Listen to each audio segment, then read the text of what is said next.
Di dalam nama Tuhan Yesus berkata-kata, Shalom semuanya, mari kita belajar apologetika untuk kemuliaan nama Tuhan Yesus, bukan diri sendiri. Saya bisa salah, Anda bisa salah, tapi firman Tuhan tidak mungkin salah. Nah, di video kali ini saya akan membahas tentang baptisan di Gereja Yesus Jati ya. Pertama saya harus menegaskan dulu, saya sudah membuka diri, saya adalah seorang jemaat di Gereja Yesus Jati, tapi status saya adalah seorang jemaat biasa. Jadi saya juga bukan pendeta atau diaken, jadi saya juga tidak mewakili secara resmi. Ya, dengan membuat channel ini saya bukan mewakili secara resmi pihak Gereja Yesus Jati, bukan. Saya seorang jemaat, di Gereja Jati sudah ada pendeta sendiri, mereka sudah melewati serangkaian proses sekolah teologi, mungkin lebih tepatnya sekolah Alkitab ya, karena dasar kami adalah Alkitab. Mereka punya sekolah Alkitab, kita punya sekolah teologi sendiri yang dikelola secara mandiri oleh Gereja Yesus Jati. Kalau saya seorang jemaat ya, jemaat biasa. Tapi kami percaya Tuhan bisa pakai siapa saja menurut kehendak Tuhan.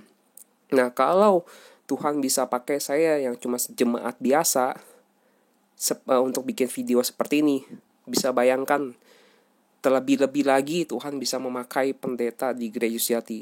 Tuhan bisa memakai mereka lebih luar biasa lagi. Tapi kembali lagi, di Gereja Yesus Jati kami dilarang untuk meninggikan diri atau menyombongkan diri, karena hanya Tuhan Yesus saja yang patut ditinggikan di dalam gereja kerajaannya.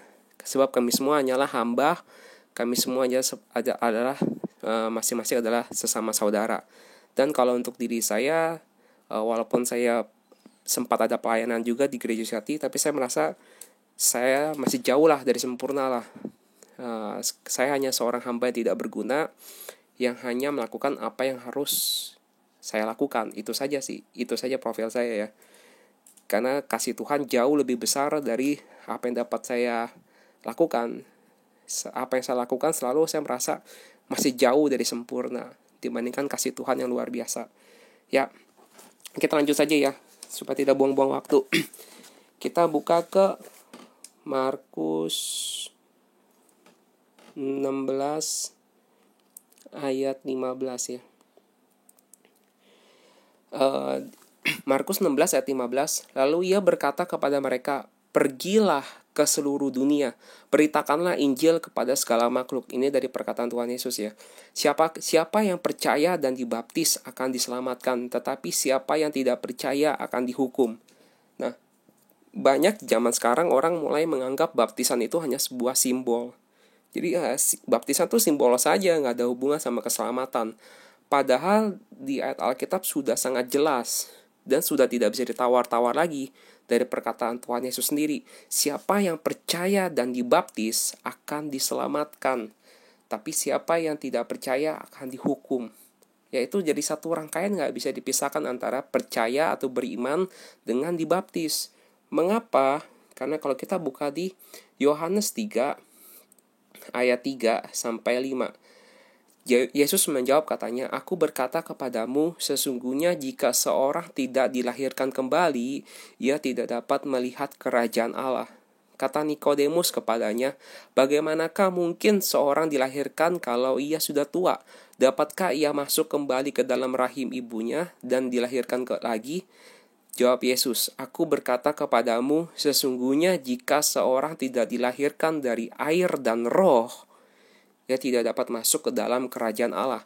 Jadi maksud baptisan ini bukan cuma sekedar simbol, ini adalah satu proses sakramen kelahiran kembali. Ya, melalui baptisan air ini kita menerima sakramen kelahiran kembali. Maka hal ini juga senada dengan Titus 3 ayat 5 ya. Pada waktu itu dia telah menyelamatkan kita bukan karena perbuatan baik yang telah kita lakukan, tetapi karena rahmat-Nya oleh permandian kelahiran kembali dan oleh pembaharuan yang dikerjakan oleh Roh Kudus. Ya, saya ulangi di awalnya ya. Pada waktu itu dia telah menyelamatkan, di board ya, telah menyelamatkan kita. Jadi Tuhan menyelamatkan kita karena rahmat-Nya oleh permandian kelahiran kembali. Jadi di dalam baptisan itu mengandung arti kelahiran kembali. Ya. Nah, mungkin orang berkata, loh, bukankah ada pertobatan penjahat di atas kayu salib yang dijanjikan Taman Firdaus meskipun belum dibaptis. Seperti kita buka di Lukas 23 ayat 42 ya sampai 43. Loh, bukankah ada penjahat yang bertobat di atas kayu salib meskipun dia tidak dibaptis? Betul. Ya. Tapi penjahat ini sudah meninggal sebelum peristiwa Pentakosta.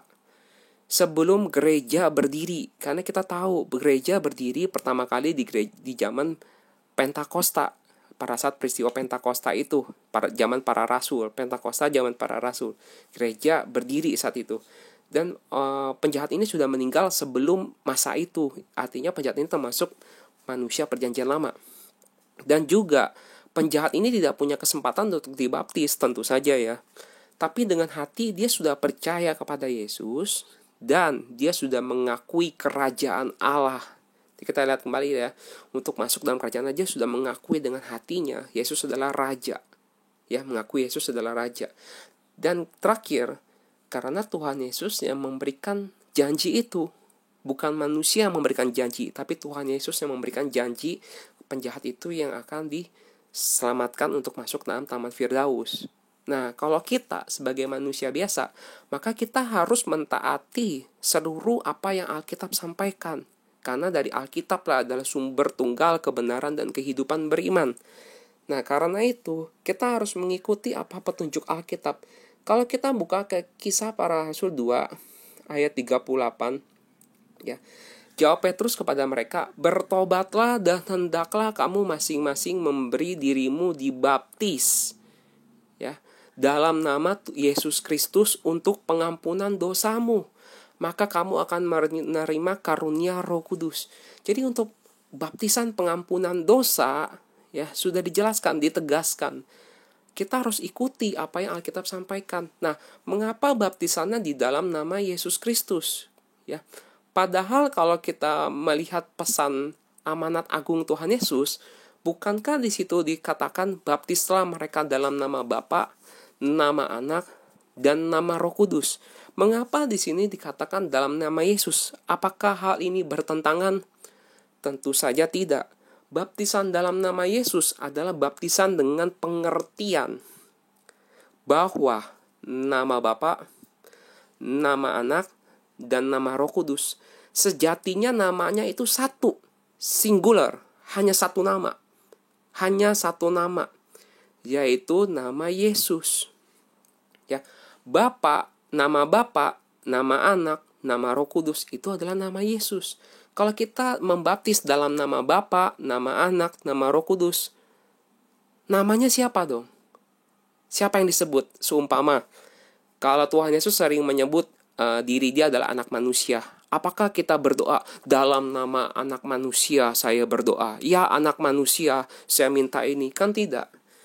Kan kita berdoa di dalam nama Yesus. Saya berdoa. Lalu ya Tuhan Yesus, kita meminta melalui namanya. Arti kita mengenal namanya. Kita mengenal namanya yang nama di atas segala nama. Kita mengenal namanya yang kudus. Nah, itulah mengapa di amanat agung dikatakan baptislah mereka dalam nama Bapa, Anak, dan Roh Kudus.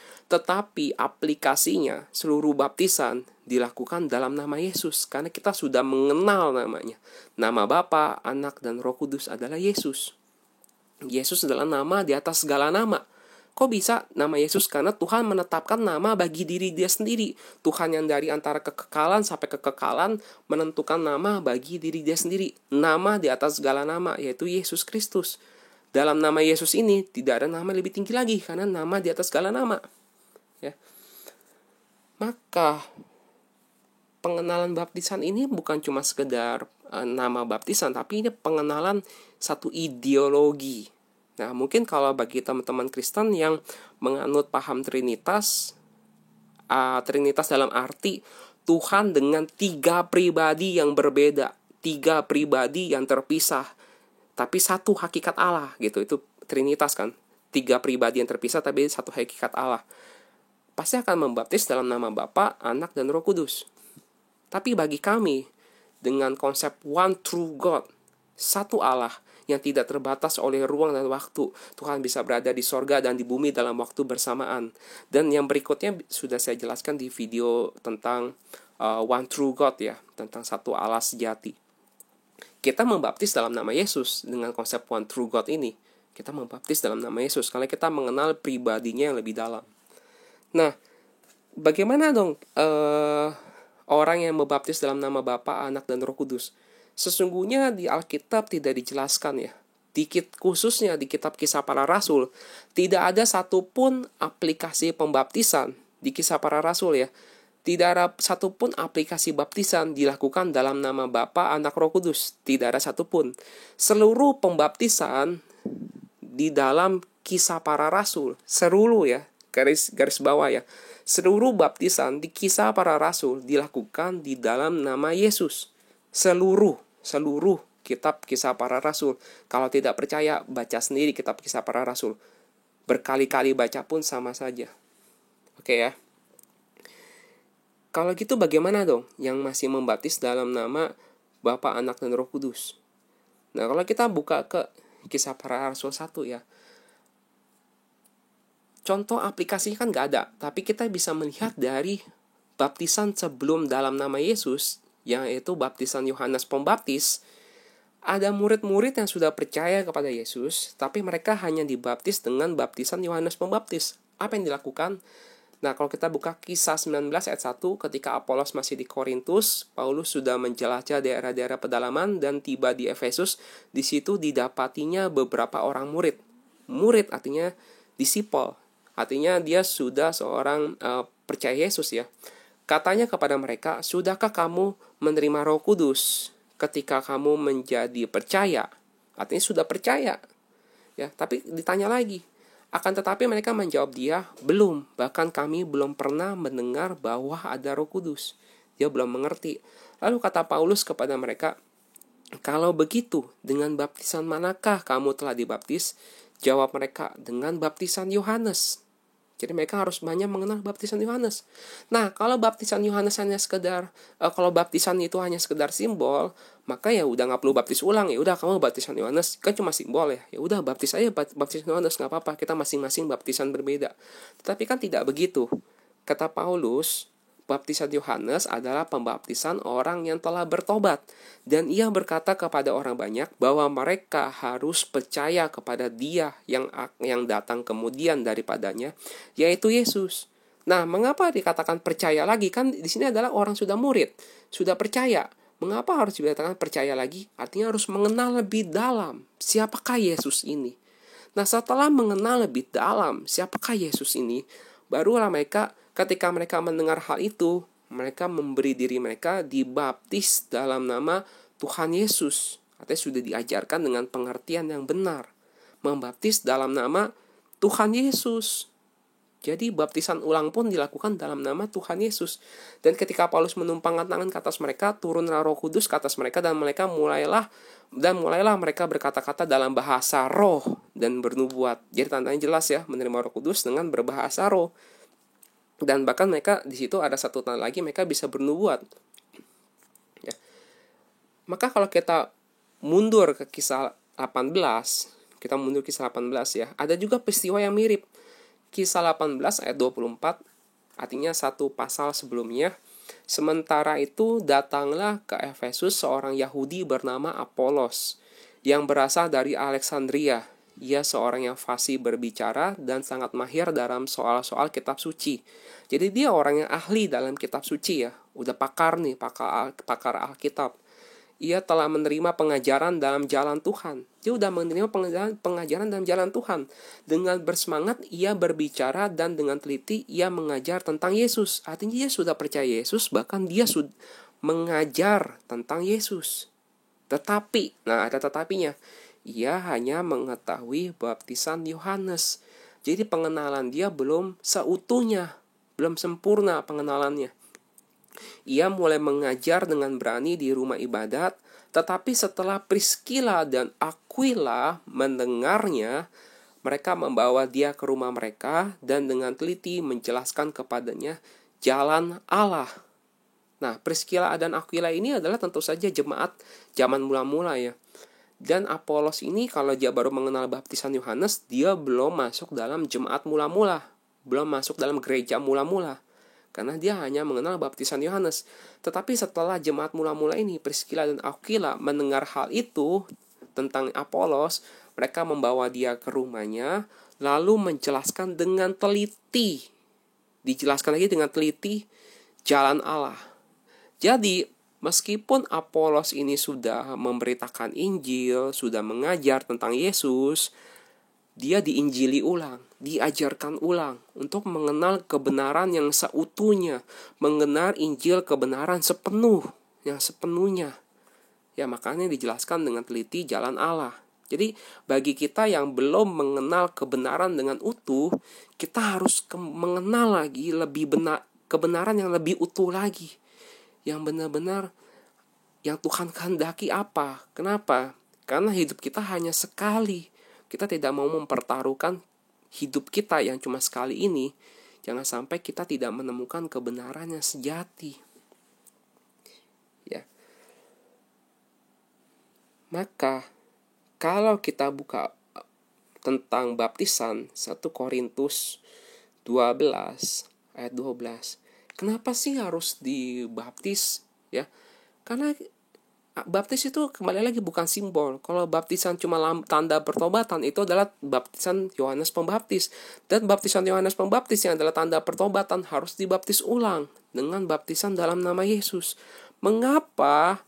Karena kalau kita buka ke 1 Korintus 12 ayat 12, karena sama seperti tubuh itu satu dan anggota-anggotanya banyak, dan segala anggota itu sekalipun banyak merupakan satu tubuh.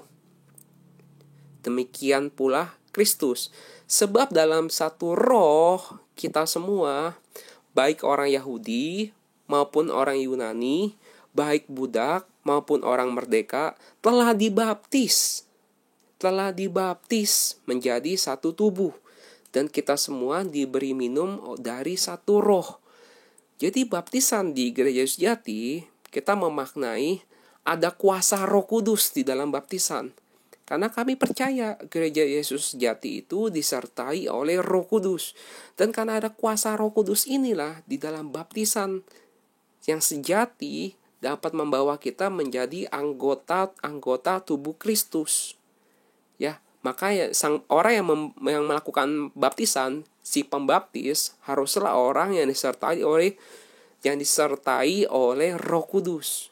Karena ini bukan perkara main-main, karena ini adalah perkara untuk menjadi anggota tubuh Kristus. Maka yang membaptis pun harus disertai oleh kuasa Roh Kudus. Nah, baptisan itu adalah satu proses spiritual. Ketika manusia biasa dia menerima baptisan, secara rohani dia ikut mati dan dikuburkan dan dibangkitkan menjadi manusia baru. Dia menjadi anggota tubuh Kristus, menjadi anggota gereja, ya.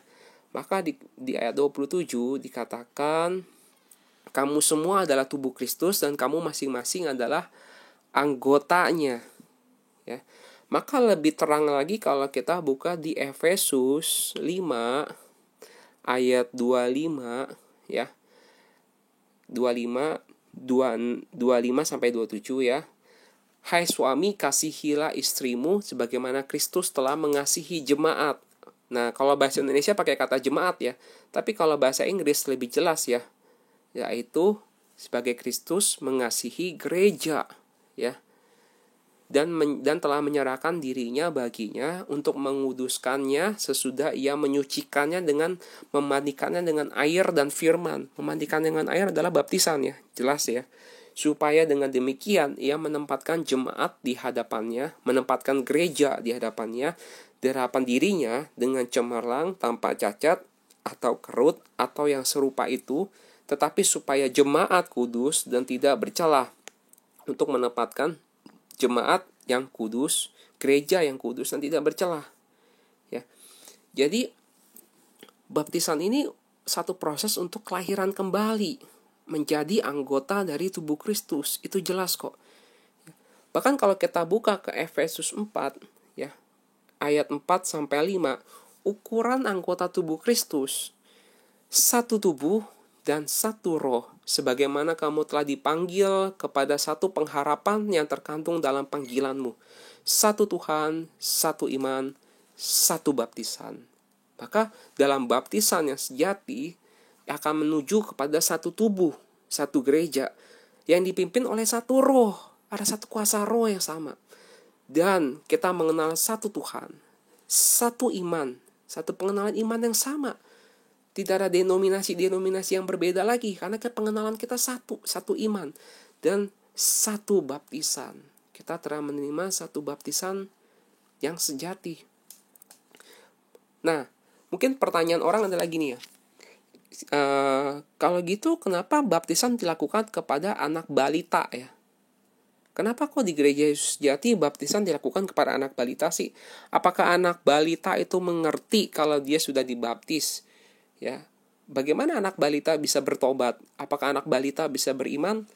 Nah, kita buka dulu ya ke Kolose 2 ayat 11 sampai 12.